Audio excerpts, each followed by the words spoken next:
things first, I'm Jenna Wolfe. That's the Hall of Famer Cris Carter. That is a very well-dressed Nick Wright. Usually we pointed it that way, but today we will say you look... Thank you very much. Cece, I like that Nick. shirt a lot. There's little pre-show hazing going on, so I haven't been able to get my tweet out. It's 134 shows in a row. Let's tell people what we're hazing you about. No need to be totally honest with you. Appreciate that, though. Good to see you this morning, my brother. Don't you dare leave me hanging to start the show. We'll start it off poorly. Good to see you, man. How are you? Nick looks like he's doing an interview. Yeah, for? Either a boarding school. Or? Either a university where he's trying to be a professor. I'm going to stab you. An all-boys grade school? Or Sure. definitely a very privileged fraternity. You look very good. Just take it as a... I like that. See, I'm gonna pull back the curtain just for a moment before we get to sports. CC constantly says I should wear more white shirts, but I like colorful things. I like patterns. I like maybe a more bold look. So today I wear the white shirt to try to please my partner. And what does he say? He says I should be pledging Phi Beta Kappa or some nonsense. Don't need that in my life. Either on Capitol Hill or something. What's the bottom line? No more pleasing your partners. Exactly right. Exactly. Let's all stay in our own lane. Let us start the show, shall we? It is officially that time of the NBA season when wins mean everything and nagging injuries are scrutinized. Let's start with the wins. Warriors beating up on the Spurs last night behind 37 points out of Kevin Durant.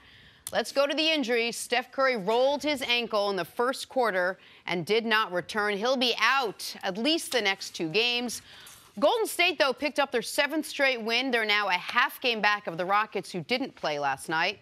We'll start with you, Cris Carter. What do you think? Can the Warriors win an NBA title if they don't have Steph Curry there, if he's out of the lineup? Well, let's go there. I mean, can they win a title without Clay?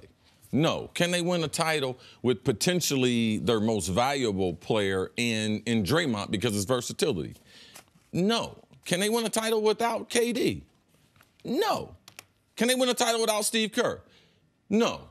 So can they win a title without Steph? No. All these 5 things, I believe, would make the Warriors very, very special. If you can't attack Chris Paul, if you can't attack James Harden on the offensive end with the force and the variety for which Steph can do it, no, you're not going to be able to beat Houston. I mean, this is what makes a special team special. We always do this with teams that are really, really good. No different than Philadelphia. Oh, my goodness, the quarterback's hurt. You think they'll be able to do this? No, they won't be able to do it. They actually were able to do it. The reason why, because in football, it's more of a team sport compared to basketball is a superstar-driven sport. Even though they did it last night.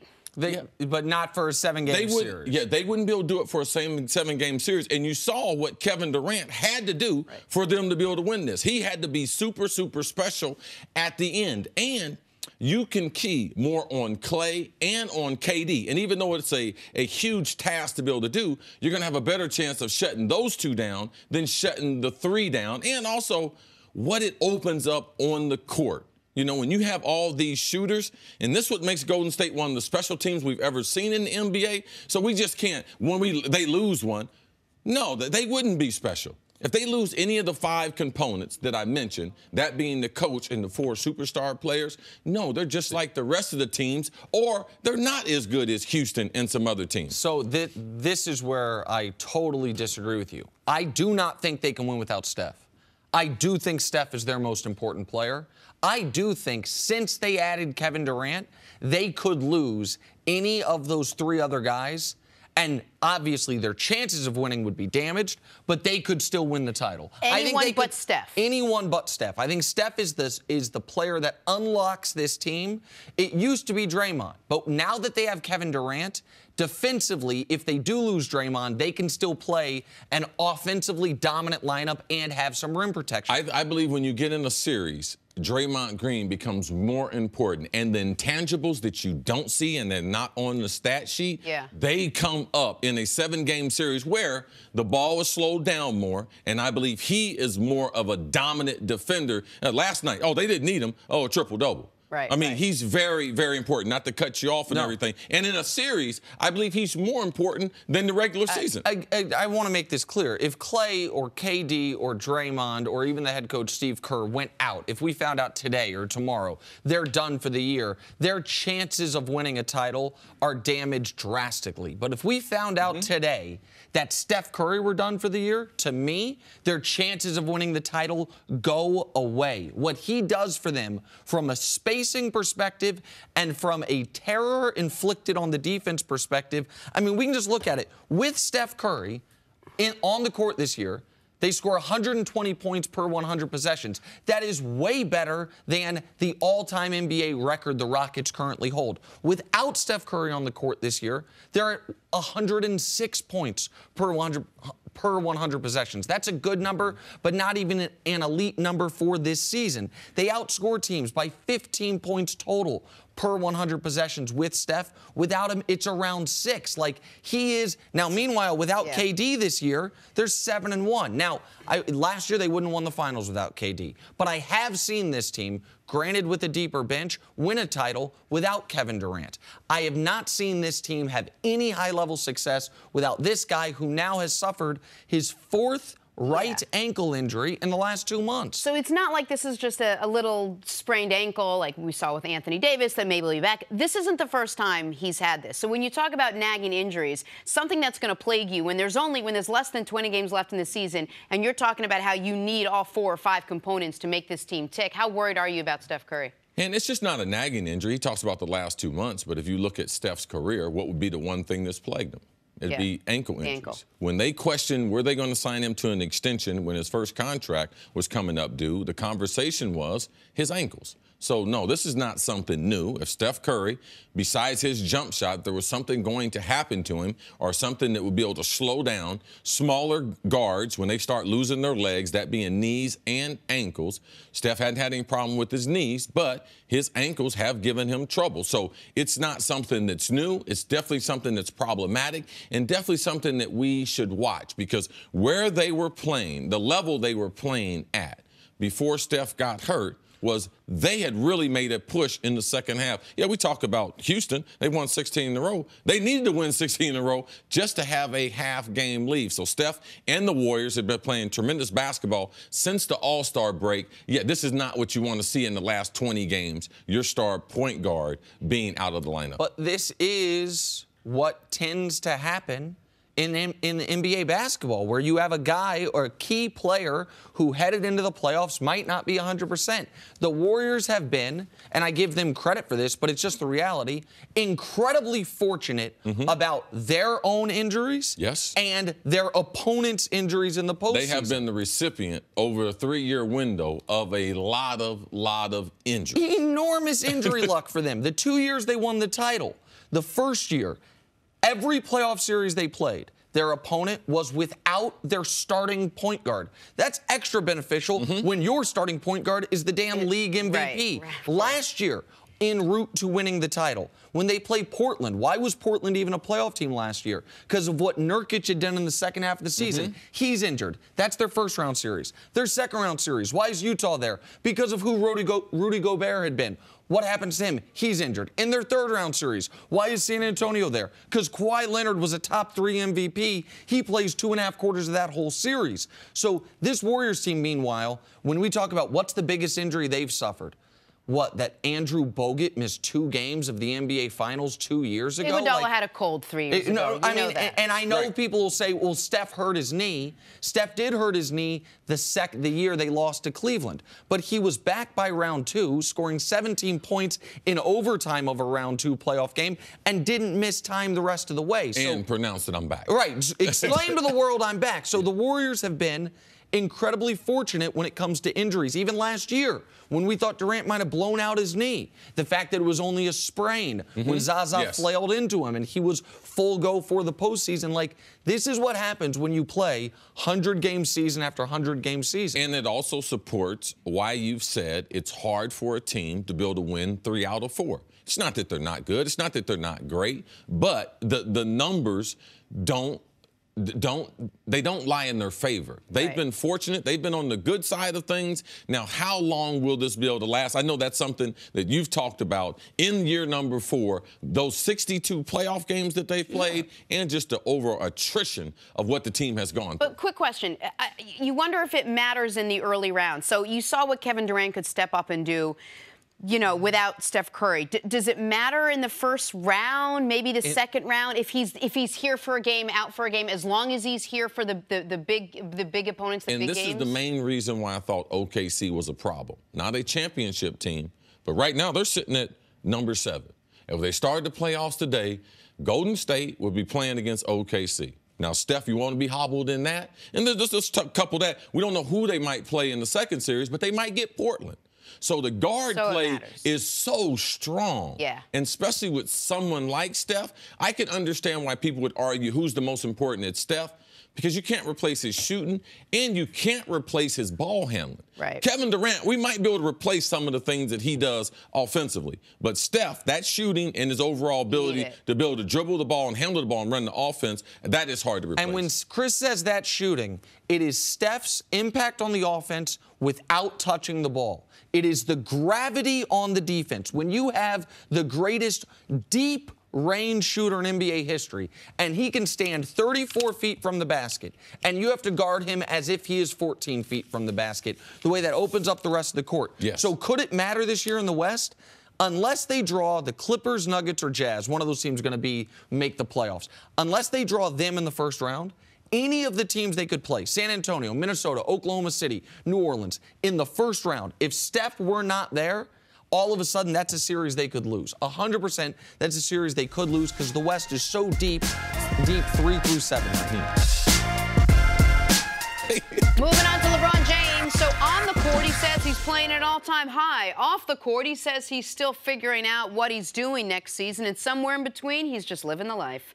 Reportedly, LeBron is considering his hometown Cavs, the Lakers, the Rockets out west, and the youthful 76ers as possible destinations for next season. Let's kick this off with Nick, who knows a thing or two about LeBron James. Where do you think he should play next year? Well, if they win the title in Cleveland, he will stay in Cleveland. We have no precedent in NBA history of a player leading a team, being the best player on a championship team, and then playing somewhere else the next year. But I also think that is the only way in which he stays in Cleveland. So where should he go, assuming he's leaving, assuming the Cavs don't win the title?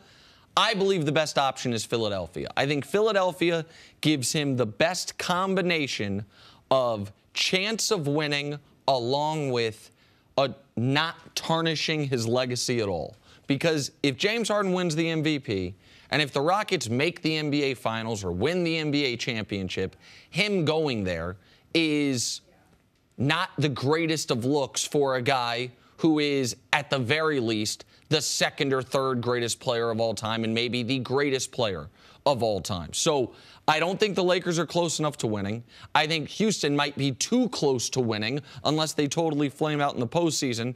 So it's like this porridge too hot, this porridge too cold. This the Three Little Bears. Yeah, Three Little Bears. Thank you. I knew you'd appreciate it with your daughters. Like, this one's right in the middle. This one's perfect. Goldilocks. That's it. That's what it was. Thank you. Go ahead, Chris Carter. Was it also the Three Little Bears, right? Yeah, Goldilocks and Three Little Bears. Less than 24 hours ago, you looked in that TV and said, I'm the smartest guy on TV. Yeah, and I now did. You came up with the 3 and need help from Jenna. I couldn't remember. I didn't say my recall of nursery rhymes. That's what LeBron James does to you. Takes you back to the nursery rhymes. Okay. All these teams could really have a case. Start with the Lakers, probably rumored that LeBron would be heading there. He has an offseason 1 or 2 homes there. Magic Johnson taking over. So, yeah, it's a nice little juicy little story. Him going back to Cleveland, I believe going back to Cleveland, as Nick said, is a greater chance if they win. I believe also there's a greater enhancement to his legacy if he stays there in Cleveland. Because I believe regardless if he wins another one in Cleveland, he will always be remembered for going to Miami but coming back home. And then it'd just be a matter of compiling how many numbers, how many finals, how many championships does he have.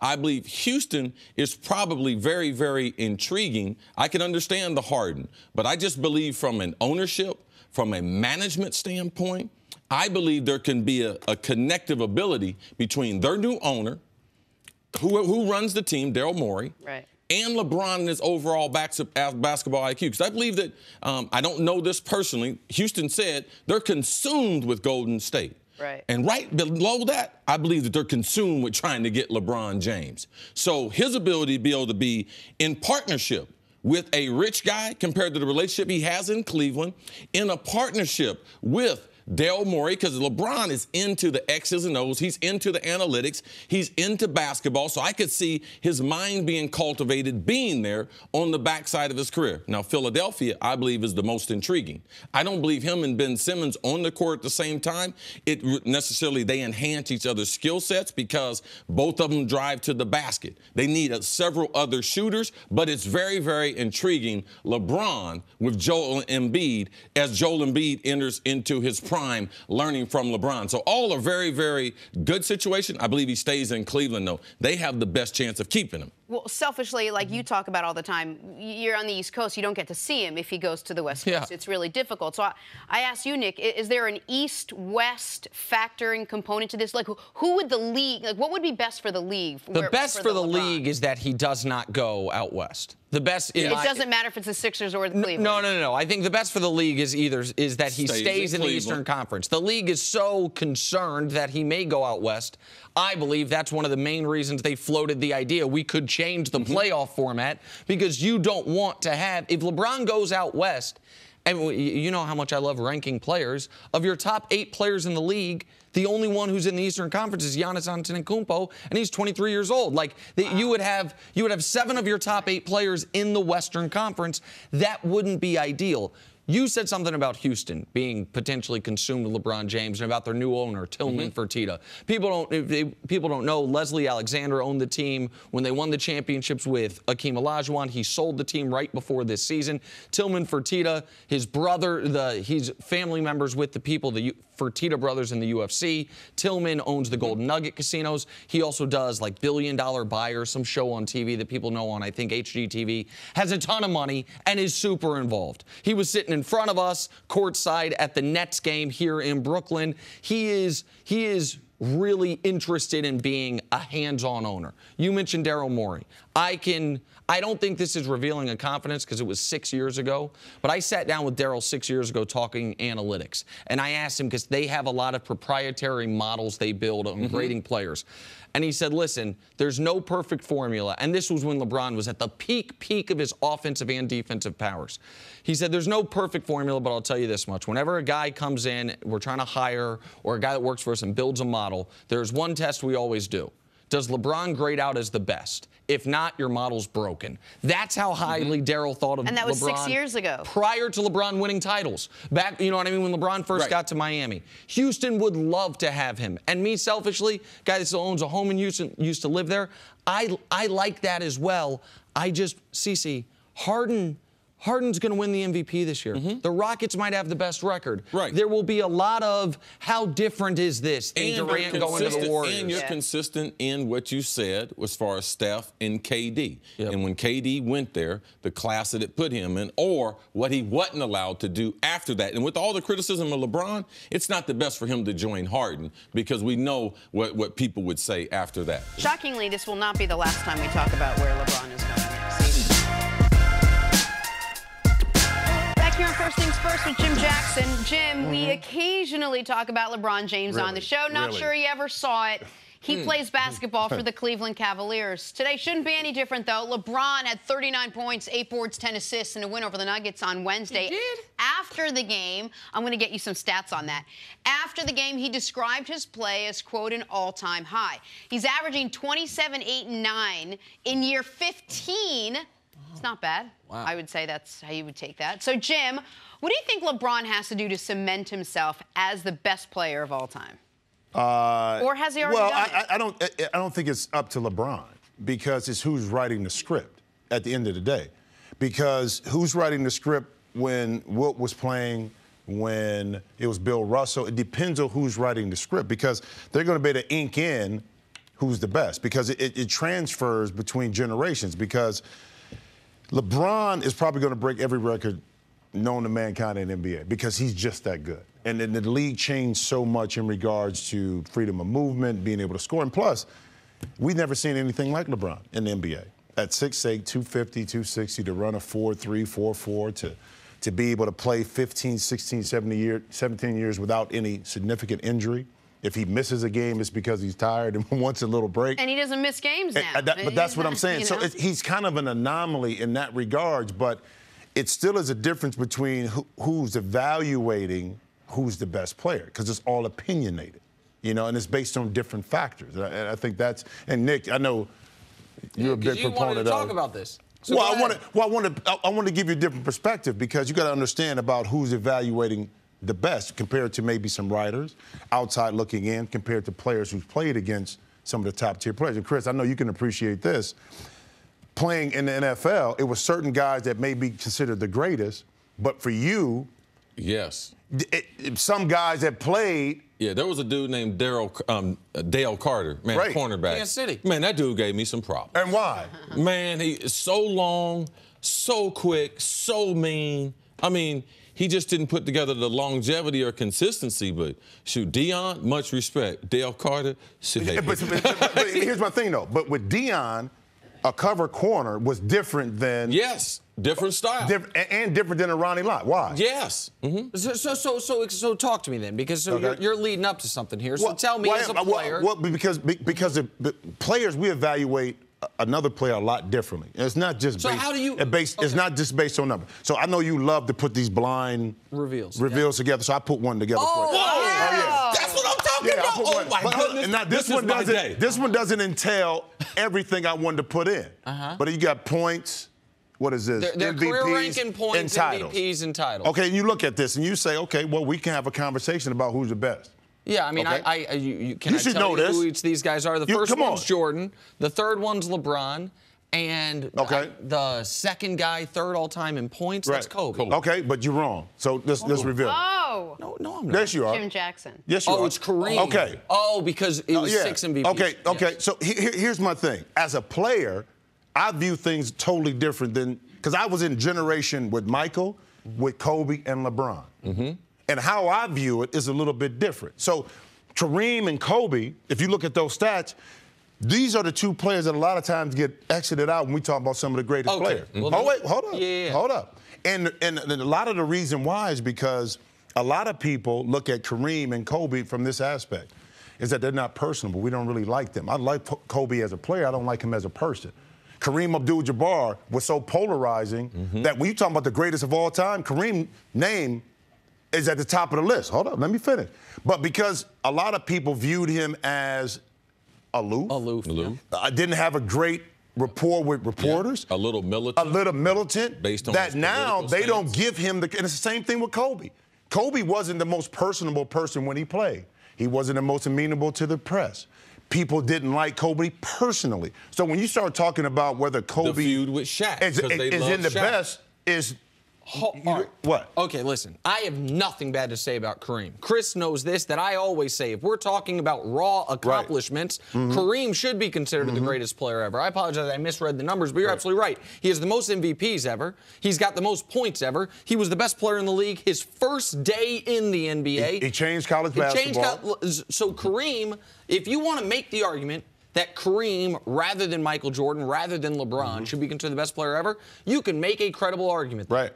But the other guy you mentioned, the idea that Kobe Bryant even gets to be in this discussion is laughable. No, it's not laughable. Wait. But yeah. you're not understanding something. From a player that played against Kobe and Michael Jordan, we view things totally different. Because Michael Jordan and Kobe Bryant not going to let you off the hook. Forget the numbers. I'm talking about great competitive. Ronnie Lott, you knew when he came to hit you, it was a different story than than Deion Sanders. Yes, as a player that played against Michael and played against Kobe, LeBron is going to let you off the hook. LeBron is going to do some things as a player. Forget about the numbers. Forget about the numbers. Forget about the numbers. Because LeBron is going to go down and break all the numbers. And he may be the best player. But from a player's perspective, when you play against a Michael Jordan, when you play against a Kobe Bryant, it's a whole different level of competition. Okay, but and obviously, I can't tell you what it's like playing against Kobe Bryant. You're correct on that. Or Michael Jordan. Correct. I can't tell you what it's like to play against any of these guys. But when you say Kobe won't let you off the hook, I'm just curious. When Shaq left and they went 3 straight years without getting out of the first round of the playoffs, wasn't him that kind of letting the league off the hook? The year they missed the playoffs, the year they're up 3-1. I was on the team. I was on the team at 3-1. Okay, yeah. And in the second half of Game 7, when he didn't shoot, that wasn't letting you off the hook. Who? wasn't that Kobe. Again, hey, Nick, you can go to that all you want. Again, I'm telling you from a player's perspective, and I'm a LeBron fan. Well, then what was it? I'm a LeBron fan. So then tell me. But the argument you always have is about stats. No, I don't need the stats for this one. No. The argument you're saying is about stats. I'm telling you from a play. That's why a lot of players, when we talk about who's the best, a lot of time it's a debate because we have to compete against these guys and we see them on a day-to-day basis. So then explain it to me. You were there. So I was there. So Kobe, if people forget, before Powell got there, after Shaq left, 3 straight years, the peak of his prime. 1 year they missed the playoffs. Back-to-back years they get bounced in the first round. One of those years, they were the original blew a 3-1 lead. They're up 3-1 on Phoenix in the first round. You're on Phoenix. The team. I know, exactly right.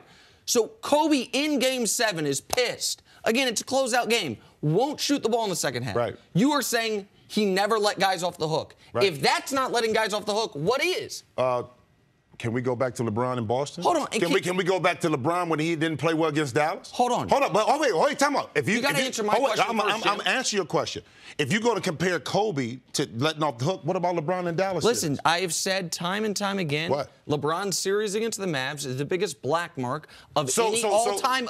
Now you wait a second. What happened with Kobe, though? Just quickly. Hold on. I'm going to be honest with you. When I was on the bench sitting there, I couldn't believe it. Okay. I couldn't believe it because you have an anomaly where Kobe was so focused in. Now, I'm going to go back to our coaching staff, too, at that particular time, that didn't make adjustments to the Phoenix Suns, okay? I'm on the team. I knew what Phoenix was going to do. We didn't make adjustments when we were up 3-1. I'm going to be honest with you. I said, if we don't win Game 5, it's going to be problems.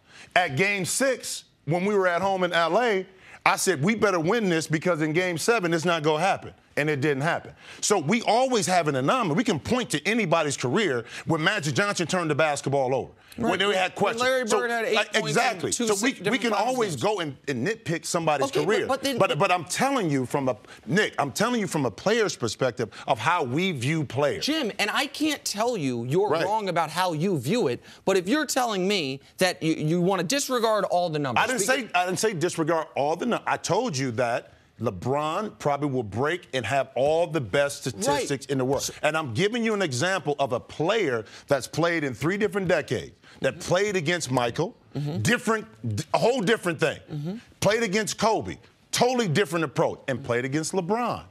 As a player, we view things a little bit differently than numbers. Okay, I understand that, Jim. Okay. But what you don't get to do is say the way Jim Jackson views it is the way all players view it. No, I said, and I'm giving you my. Okay, let me give you my. Let me give you mine. I got it. LeBron lets him off the hook, and Kobe doesn't let him off the hook. And we can disregard the fact that Kobe was the best player in the world for maybe 1 year, and we can disregard the fact time out. Let me explain something. In 2006, when Nash won the back-to-back MVP, Kobe should have won the MVP. That year? The numbers speak. I was on the field. Hold wait, Nick. I was on the team with Steve Nash when he won back-to-back. Got it. The best player in the league was Kobe Bryant. Okay, and I'm just curious, what happened to the Lakers that year?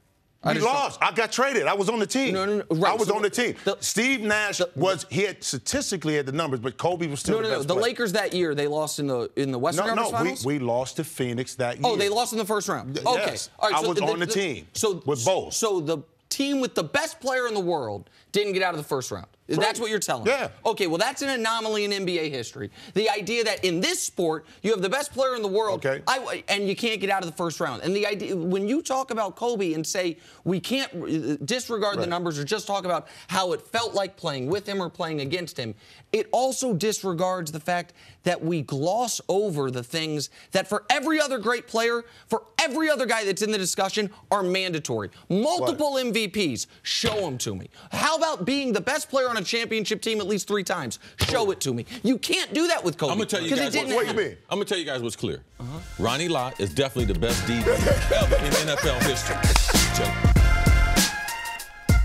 We now welcome in Fox College basketball analyst Jim Jackson. Hey, Jim. What up, Jimmy? Nice to see you. Now, this is a true story. One of my all-time favorites. I haven't seen my crew since y'all left L.A. Oh, you know what I mean? This is my crew. You don't come out and see us no more, man. It's too cold, bro. Okay. No, we don't blame you. We don't blame you. Thank you. All right. Let's start. You watched a little college basketball yesterday, I assume. Did anything you see yesterday surprise you? Not really. I mean, Providence maybe with Creighton, but what I found is that watching college basketball, in particular this year, especially when you get to conference tournaments, you just don't know. Because in a one-game scenario, a team is playing a little bit differently. Yeah. Some things happen. You have a chance to win basketball games. In Providence, like we had the game, I mean, it's just, I'm not surprised. This across the landscape, whether it's the Big East, the Big Ten, with Michigan winning, the Big 12 with Oklahoma going down, it's just different aspects in today's college game that I'm not surprised. But I love it because it's kind of unexpected a lot of times. All right, so let's start with the game today that Providence is going to be involved in. Yeah. Xavier beat the brakes off St. John's pretty badly yesterday. So what does Providence have a real shot in your eyes? Of course. So they can pull off the upset. Well, How? because you got to play the game. At the end of the day, I don't care what the roster says or what happened before or during the regular season. You still got to play on a neutral court. Now, Xavier, I think, is playing with a chip on their shoulder because they probably feel a little bit slighted that people don't respect the fact that they lost to Villanova twice, but yet and still they're the #1 seed, and they're still looking at Villanova as a team to kind of beat in the Big East tournament. So I think that's a good thing for Xavier because they still have to prove that to themselves and probably to a lot of other pundits that they're truly the #1 seed. When we're looking at Xavier, a lot of people that they start coming onto the basketball scene around March. Give us some of the things about Xavier that you've seen this year. You mentioned those 2 games against Villanova that has made you look at them and be like, wow, I'm impressed with the overall work. And the reason that would validate them being the #1 seed. Well, you got to go back a little bit. Even last year when they made it to the Elite Eight, they were kind of counted out in the tournament. But what Chris Mack has been able to do with that team is, one, they have depth. They go 8 or 9 deep. 2, they're long and athletic. They have versatile players. They may not be the quickest team on the perimeter, but they have size and length. They can beat you inside. Right. They can beat you outside. Trayvon Blewett is one of the most explosive players, not only in the Big East, but in college basketball. They can shoot the basketball. They defend. So they do a lot of these little things well. And one thing they do great is defend, especially when they go to a 1-3-1 zone. So they're not the sexiest team, though. So that's why I think across the nation, when you look at Xavier basketball, even though, Chris, as you know, being close enough to Cincinnati, they've always been a basketball school. But they're not sexy. Right. But they get the job done, and I think that's the important part to me. They're deep, they can score, and they can defend. We had Villanova head coach Jay Wright on the show. Love Jay. It's a shame he doesn't know how to dress. That's the only problem. GQJ. Hey, Jay at the game last night, check this out. He was wearing a tie bar. I told him on the little fashion tip, Jay, the tie bar thing is kind of done. Last night on TV, Jay Wright, no tie bar. So he listened to you? He listened to me. Unbelievable. And they won. Well, okay. See? Anyway, GQJ. That's it. So Jay was just telling us how, you know, he's not taking anyone in this conference for granted at all. He knows that unless they win the conference, it's the only way they're going to be maybe guaranteed of a 1 seed. They may not be. There could be 1 or 2. Point being, like, he has a lot of respect for everyone else in this conference. So tell me a little bit about Butler and Villanova. How do you see this one playing out? Well, the problem is that Butler's kind of had Villanova's number. And the reason why is because they play similar basketball, because they control the tempo, they don't turn the basketball over, high percentage shots, and they have guys that got high IQ. So Butler and Villanova, if you look at their matchups, Butler's had the edge a little bit just because they play very similar. So, CC, you know this, it's not all about talent all the time, because if you look at the roster, you'll say that Villanova's talent should trump Butler's. But because of the way they play, Butler is very similar to the way Villanova plays. That's why they've been able to be successful against them. All right, if people watching, if they're, you know, not in Big East country and they don't necessarily, they care about the NCAA tournament more than the Big East tournament. Let me ask you this. Let's assume the favorites win today, or that Xavier and Villanova both win today. If that is the Big East championship, regardless of who wins, is it possible the Big East has 2 #1 seeds? No. I still think Xavier, because what they've done, will still probably get the #1 seed. I do. I do, with the ranking. I remember my sophomore year, Chris, at Ohio State, we lost. Now, this is before the Big Ten had a tournament. We lost our last 2 games. We lost to Iowa and to Purdue. But we still ended up getting the #1 seed. We tied that year for Indiana for the Big Ten outright season championship. But we got the #1. I still think Xavier is in pole position to get the #1 seed, even if they lose. Even if they to Villanova, really? So even if Villanova's 3-0 against them, I still think Nash. I still think Xavier gets that. Right. I know you're impressed with the strength of the Big East. All right. With that, how many teams get into the dance? Up to 6. Now, it's 6 because right now that's what they have. Marquette had an outside chance, but, you know, they had to win and beat Villanova. But 6 teams right now, I think, within the conference. Keep in mind, too, this is a basketball conference. You're talking about 6 teams out of 10. That's 60%. Yes. Good math. Yeah, you know, that's at Ohio State thing. If you had stayed for 4 years, though, you could go. If he had stayed for 4 years, he wouldn't have been able to answer that. But he knows how to count money. But you know what I mean? But so if you look at the conference perspective, it gives you a good indication of how strong the league is. And to me, a league is not top heavy. It's how good is your middle class, so to speak. And the Big East has that. So can you take it forward a little? Who's best prepared to make a deep run in the tournament? You know, the NCAA tournament? I would say that Villanova and Xavier, of course, off the top, are because they've been tested, because they're deep, because, you know, they have the ability to adjust. Creighton could be a team that also makes a run. But it goes back to this, quite honestly. One, where you're seated and who's in your bracket. Right.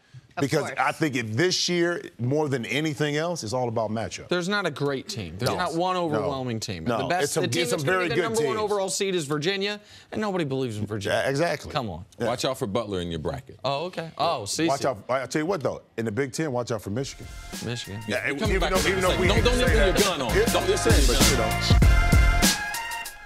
Good performance from Tiger Woods yesterday. He finished 1 under par. He's only 3 strokes back of the leader. One thing to note, he did bang his club against a tree on 16, and he appeared to have hurt his forearm, but he said he iced it, and then he downplayed the injury. We now turn to our golf expert, Cris Carter. Cris, I whisper to you the way they do. What did you think of Tiger's performance during opening round of the Valspar Championship? I thought Tiger was outstanding. Golf course, very, very difficult. Conditions not great for scoring. But Tiger Woods, second in the tournament as far as birdies, was able to get 5 birdies. Even though 1 under, he had a lot of bogeys. So he missed his drive, wasn't hitting it as far. With the last tournament he played in, he led the tournament in driving. So there's a couple things that are consistent.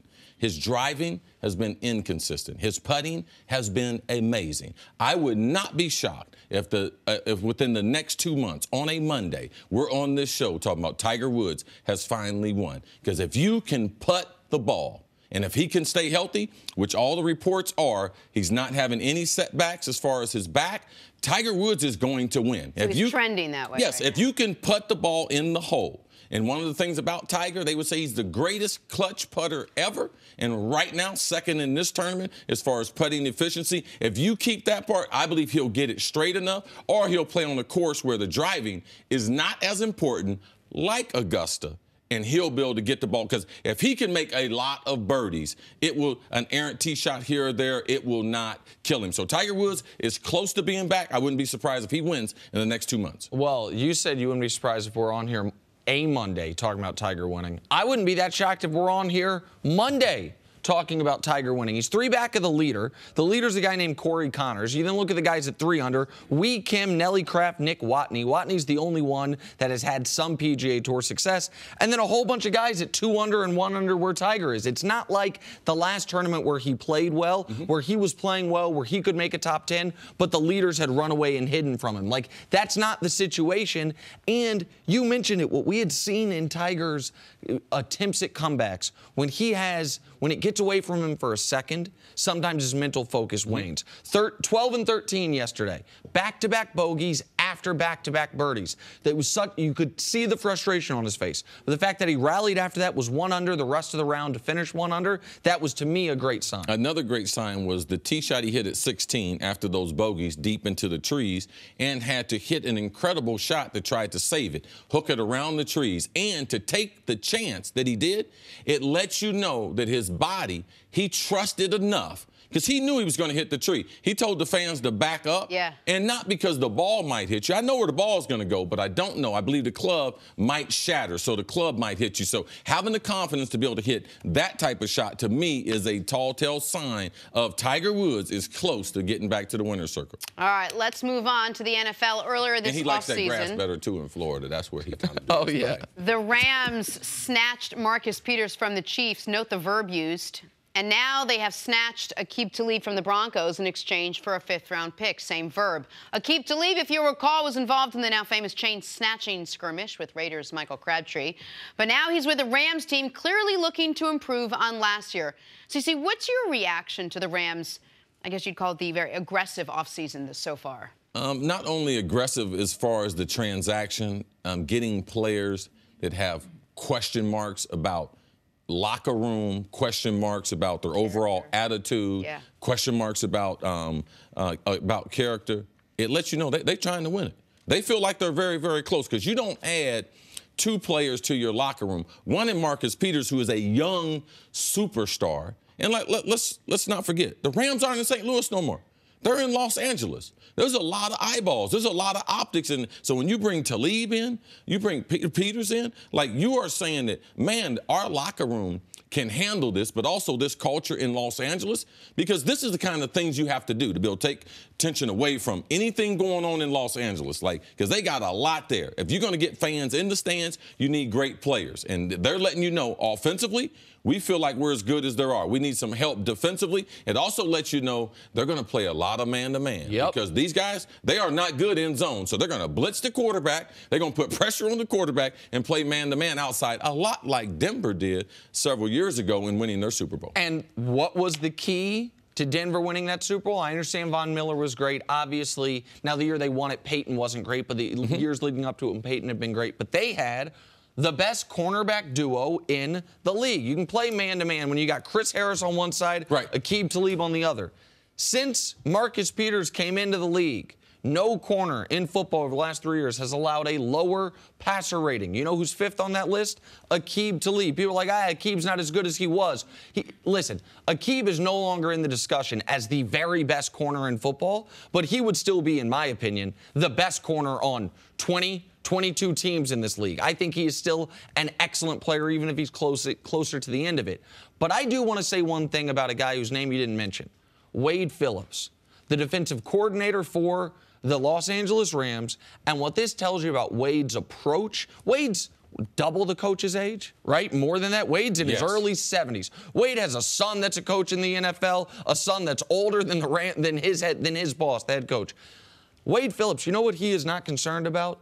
Dealing with AQIB TALIB or Marcus Peters, or at least not too concerned to say that we can't bring him in. It'd be one thing to bring in Marcus Peters. It's another thing to say we have so much faith in our culture and our coaching staff that we can bring in a really fringe personality at his position, in his position group, a guy who he will be learning from as the young player to the star Pro Bowl veteran, and we're not worried about it. We can handle that here. It's a great point you bring about Wade. Wade was with us in Philadelphia with Buddy Ryan and all those guys we had on those defenses. Wade Phillips, one of the great assistant coaches all time in the NFL. And the personalities and getting the best out of people, that's what Wade has done. He rejuvenated the Denver defense. He rejuvenated the Rams defense. So I look for them to be one of the elite teams in the NFL. When you have 2 guys that have, do you want to call them character issues? With AQIB, I think it's fair to call it character issues. With Marcus Peters, had some issues, whatever you want to call it. There not were character. some... Marcus is just a different guy. Okay. He's so just a different off-field guy. concerns. Off-field concerns. When you have 2 guys that are obviously very talented with those off-field concerns, how hard is it to just plug them in and say, okay, both of you guys put your personalities aside. You know, I mean, you talk about this secondary, how good it's going to be. Can you factor those out? Can you just not? The reason why you can downplay a lot of it is because the position that they play. They play a very individual position. If they're going to play man-to-man, 60% of the time, it's just they play cat coverage. Well, what that mean? I got that cat. So what the team concept is and all that, it doesn't play into a lot. So there are certain positions that you can be a little more selfish. There's certain positions that you can be a little more about yourself. And corner is one, especially for the style for which they're going to play, that you can get away with that somewhat more than other positions. Good question. I mean, just think back, and I'm not comparing neither of these guys to Deion Sanders, but think back to when you were watching Deion play. He wouldn't even go to the defensive huddle a lot of the time. right? Like, I mean, that was a famous, I remember Fox showing the games. Right. And if he was just, he knew what he was doing. Like, you guys call whatever defense you call, doesn't apply to me because my job is to cover him, to erase him from the field. I'm not saying those guys will do that, but in man-to-man coverage, it is just a one-on-one battle for 70 plays. The one thing, too, about TALIB, I have to come to his defense, because if you see Chris Harris and his development, a lot of that has to do with coaching, but it has to do with veteran players. So TALIB, you can say what you want about him. He might do some questionable stuff, but he develops younger players.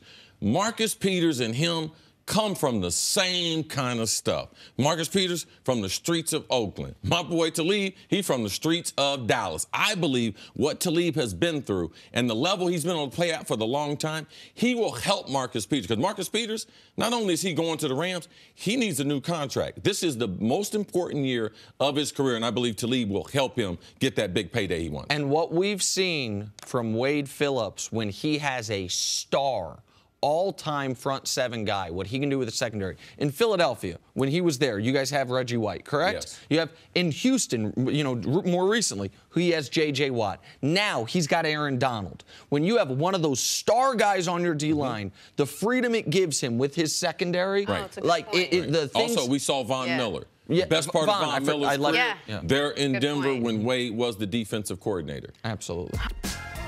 Hey, everybody, Nick Wright here, and thank you so much for listening to the First Things First podcast. But I wanted to tell you about another podcast at Fox Sports that we are so excited about, and that is Alexi Lawless's State of the Union podcast. That's right, U.S. soccer legend Alexi Lawless will be partnering up with Fox soccer guru and researcher extraordinaire David Moss to review the top storylines in soccer across the globe. Each week, Alexi will give his State of the Union on American soccer as it rebuilds for the future. Subscribe and listen for free on Apple Podcasts or wherever you get your podcasts right now.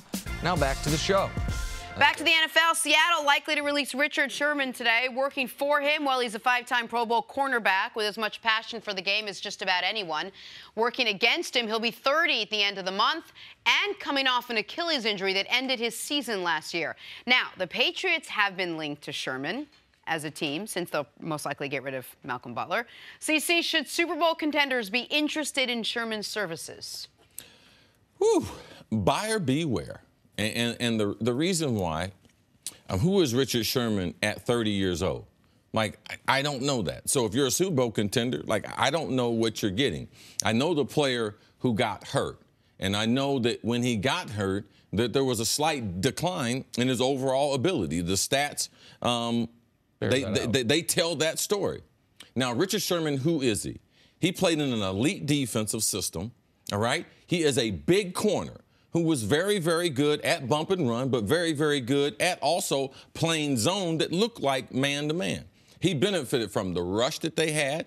He also benefited from Earl Thomas and Cam Chancellor playing in that secondary because they could erase any mistakes. What's my problem with Richard Sherman? I'm concerned about his overall ability to be able to change directions, put his foot in the ground. Now, we're not talking about a knee injury, a shoulder injury. We're talking about an Achilles tendon, which when you rupture your Achilles, they go in, and now your Achilles is shorter. So how explosive, we've seen basketball players and skilled guys struggle with their comeback from an Achilles injury. The other thing, alarming news came out of Seattle that he had a procedure done on his left Achilles after he blew out his right one. So in the process of hurting his right Achilles, he injured his left one that had to be surgically repaired. So we're not talking about one Achilles for a 30-year-old cornerback. We're talking about two. And where does it affect you most? In your short area quickness. Where does short area quickness affect you? Playing bump and run at the line of scrimmage. So Richard is a long strider. He's got long legs. He's got long arms. But the thing about Richard, how you could attack him is changing direction, because his short area quickness, even when he was healthy, was probably the weakest area to his game. So now he has an Achilles injury on both Achilles, not one. So to me, how effective would he be as a bump and run player? I believe he can be a smart, savvy, off-the-ball player in zone, but how effective would he be in man-to-man? I believe will be proved out that he won't be that dominant man-to-man cover guy that we've seen in the past. And what's one of the major reasons Richard Sherman was a 5th-round pick? You mentioned short area quickness. What about down the field speed? Yes, like not the fastest of the elite corners. I would say he's one of the slowest elite corners that we've seen. Right. He's made it work because he is so physically imposing for the position, and he's so smart. Man, you listen to him. He's so smart now. I mean, he's a guy that obviously he went to Stanford on an athletic scholarship, but the academics were not too hard for him at Stanford. Let's watch this play right here with Brandon Marshall. He reads the inside release, and the reason why people say, well, he looks like he's guessing. All great corners, they're guessing because you can't sit back and react to NFL offenses because he reads the inside release. He knows inside release, inside route. He doesn't know where Brandon's going, but he knows it's probably to the middle of the field. So he anticipates that and comes up with the interception. So Richard Sherman, and in the football world, man, he is a brilliant, very, very underrated as far as his smarts and understanding what defenses have to do and what offenses are trying to do to him. Just real quick, Jenna, before you jump in, this is why I wanted to talk about this in this context. Like, we knew we were going to talk about Richard Sherman on the show today, and I said before the show, I was like, I want to talk about it about how can he help you at this phase of his career? Because Sherman's one of my favorite players in the league because of the things he stands for, because he's not afraid of anyone. He will have real conversations about real things on and off the field. But the blown Achilles terrifies me. His age scares me. Leaving the only system he's known, the only team he's known, and the only head coach he's known. So I feel like when Richard Sherman, if the reports are correct, is released later today, what a lot of people are going to be saying, oh, he could be the final piece for this puzzle. Oh, look what he could do for a team like Dallas that needs help there. I just don't know if that player is who anyone would be getting. And one thing I want Richard to concentrate on is get back to the basics of playing the game. As you can see in the last couple years, he got involved in the play calling out the offensive coordinator, yelling at the head coach. Now, I told you last year when he yelled at Pete Carroll is not that guy. He is not going to allow that. So people say, oh, man, these guys are running Seattle. I told him Pete Carroll will have the final say. And as we saw yesterday, Michael Bennett, where's his residence now? Philadelphia. Richard Sherman, one of the other guys, he's looking to get cut. So Pete Carroll, I knew eventually that this would wear itself out and Richard would wear out his welcome there in Seattle. Get back to it. Now, Richard, if they had traded him to the Rams, I believe he could have helped out a player like Marcus Peters. So I believe there is value to Richard Sherman and having him on your roster. He does have championship pedigree, but the corner that you're getting, I don't know who that guy is going to be until I see him on the field. So the news that's out that we're sort of keying in here is the fact that the Patriots are one of the teams who's actually interested in Richard Sherman's services, and I wonder if it's because of the other aspect of it. I'm sure Belichick's not looking at a guy that's coming off an Achilles injury that did work on his other and saying, oh, he can really help our team physically, but maybe because of how intelligent he is and because of how much he knows the game and because of how much he probably doesn't need to be coached or coddled in any of that regard. Is that why he would the Patriots be a good landing spot for him? The Patriots are always a good landing spot if a player is willing to buy into the system. What happened to Malcolm Butler on Super Bowl game day is real to Richard Sherman. And if he can't trust the head coach, which that story about not explaining why Malcolm Butler is out there, that's something that Richard Sherman would have to know. And to think that Malcolm Butler at this stage of his career is not as good a player as Richard Sherman or potentially better, that to me is, I don't think they're getting better at corner by having Richard Sherman there. Does he fit into the system as far as the type of guy that they see come to him late in their career? Yes, it's worked for other guys. I don't know if Richard Sherman is that Belichick type guy. Before we just exclusively look forward on Sherman, I just want to go back to the game in which he was injured and just remind the audience of what the visuals were. That was a nationally televised game. I don't know if it was Thursday night or it was a Thursday night. Thursday night game. They brought into question the short time in recovery. Correct. I knew it was a night game. First of all, he's playing the entire season up to that point knowing he's got an injured Achilles, knowing it could snap. Second of all, he also knows prior to the year, this team shopped me. At the Combine. At the Combine. He knows all that. He's still out there playing every single game. Guy had never missed a game in his career prior to this injury. And if you remember, after he got hurt, he did not go to the locker room. He did not take a card off the field. He stayed on the sideline with his teammates and talked to essentially all the Seahawks who had been there as long as he had been there. It felt to me in the moment, and I think we talked about it that Friday, he knew this is probably my last moment as a Seattle Seahawk and wanted to experience the rest of that game with his teammates. He is, to me, next to Russell Wilson, the face of this era in Seattle, and I'm rooting for him. I just feel like that's a tough injury, man. That's, to me, a worse injury than an ACL for a player his age at his position. So it's scary to me about what he will be moving forward. I'm Jenna Wolfe, and thank you for listening to the First Things First podcast. Make sure to subscribe and tell your friends, family, and coworkers about the podcast, which, by the way, is available on iTunes and all your favorite podcast apps. You can catch a fresh new episode every Monday through Friday on FS1, starting at 6:30 a.m. Eastern, 3:30 a.m. Pacific. So long, everyone.